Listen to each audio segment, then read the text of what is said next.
सोचो, अगर कल तुम्हें पता चले कि जितनी बार तुमने किसी निर्दोष जीव का मांस खाया, उतनी बार तुम्हारी आत्मा पर एक काला दाग लग गया और उस दाग का हिसाब यमराज के दरबार में बड़े बेरहम तरीके से चुकाना पड़ेगा, तो क्या तुम फिर भी वही करते जो अब तक करते आए हो? रुको, ये कोई डर दिखाने वाली बात नहीं है। ये उस सच्चाई की दस्तक है जो सदियों से हमारे शास्त्रों में छुपी है, जिसे आज तक किसी ने इतनी सरलता से नहीं बताया। और आज इस कथा को सुनने के बाद तुम्हारा नजरिया हमेशा के लिए बदल जाएगा। इसलिए इस वीडियो को बीच में बंद मत करना, क्योंकि सबसे जरूरी बात सबसे आखिर में है। यह कथा है एक ऐसे राजा की जिसने एक दिन एक ऐसा सवाल पूछा जिसका जवाब सुनकर उसका पूरा जीवन बदल गया, और उस जवाब में छुपा है वह रहस्य जो तुम्हें भी आज बदल देगा। बहुत पुरानी बात है। मगध के एक समृद्ध राज्य में राजा विक्रमसेन नाम का एक बड़ा ही प्रतापी और न्यायप्रिय राजा राज करता था। उसके राज में प्रजा सुखी थी, खेत लहलहाते थे, नदियां साफ बहती थीं, मंदिरों में घंटियां गूंजती थीं। लेकिन एक बुरी आदत थी राजा में। वह रोज शिकार करता था, रोज मांस खाता था, और उसे यह बिल्कुल गलत नहीं लगता था, क्योंकि उसके दरबार के पंडितों ने उसे बचपन से यही सिखाया था कि राजा का शिकार करना धर्म है और मांस खाना क्षत्रिय का अधिकार है। एक दिन राजा शिकार से लौट रहा था। उसके हाथ में एक मरे हुए हिरण का शव था। घोड़ा दौड़ रहा था और राजा बड़ा प्रसन्न था। तभी रास्ते में एक नन्ही सी बच्ची, जो मुश्किल से 5-6 साल की रही होगी, अचानक राजा के घोड़े के सामने आ गई और उस हिरण को देखकर जोर जोर से रोने लगी। राजा ने घोड़ा रोका और उस बच्ची से पूछा, क्यों रो रही हो नन्ही? तो वह बच्ची आंसुओं से भरी आंखों से बोली, राजा जी, इस हिरण का एक छोटा बच्चा जंगल में अकेला बैठा है। वह अपनी माँ का इंतजार कर रहा है, जो अब कभी नहीं आएगी। उसे नहीं पता कि आपने उसकी माँ को मार दिया है। यह सुनते ही राजा के हाथ से हिरण का शव छूट गया।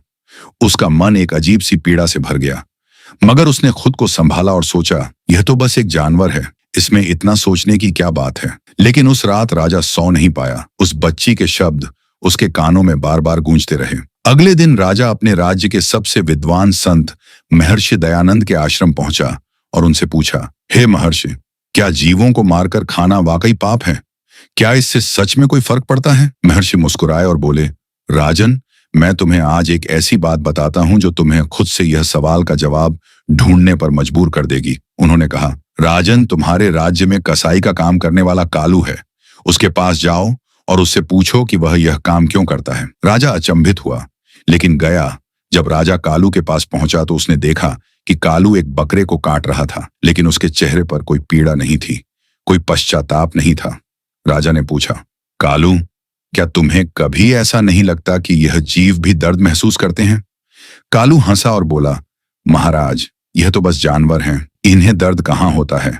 यह तो भगवान ने हमारे खाने के लिए ही बनाए हैं। राजा वापस महर्षि के पास आया और यह बात बताई। महर्षि बोले, राजन, अब मैं तुम्हें कालू के बारे में एक बात बताता हूं जो तुम नहीं जानते। कालू का एक पुत्र था। 3 साल पहले जंगल में एक शेर ने उसे मार दिया था, और उस दिन कालू ने अपने पुत्र की लाश को देखकर आसमान की तरफ मुंह करके चिल्लाया था कि भगवान ने यह कैसा अन्याय किया।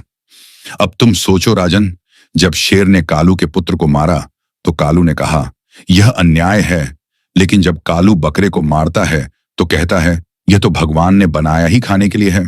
तो सवाल यह है राजन, कि क्या भगवान के नियम अलग अलग जीवों के लिए अलग अलग हैं? क्या माँ की ममता, जीने की चाहत, दर्द की पीड़ा सिर्फ इंसान को होती है और बाकी सब जीव बिना दर्द के मर जाते हैं? यह सुनकर राजा के मन में एक भूचाल आ गया।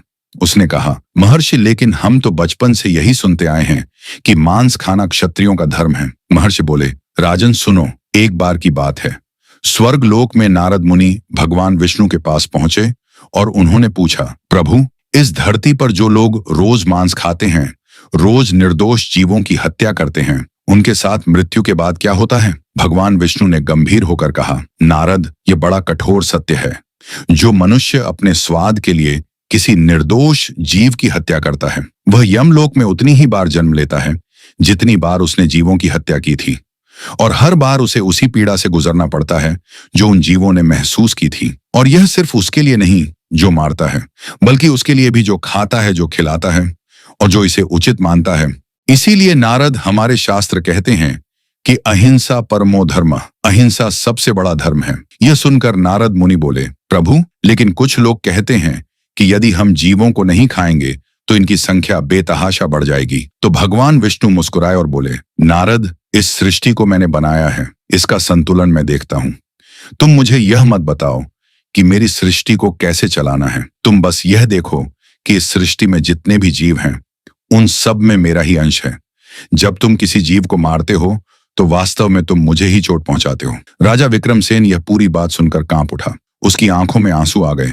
उसने महर्षि से पूछा, तो महर्षि, क्या मेरे अब तक के किए हुए पापों का कोई प्रायश्चित नहीं? महर्षि ने कहा, राजन, भगवान से बड़ा कोई क्षमा करने वाला नहीं है, लेकिन क्षमा तब मिलती है जब इंसान सच्चे दिल से पश्चाताप करे और उस गलती को दोबारा न करे।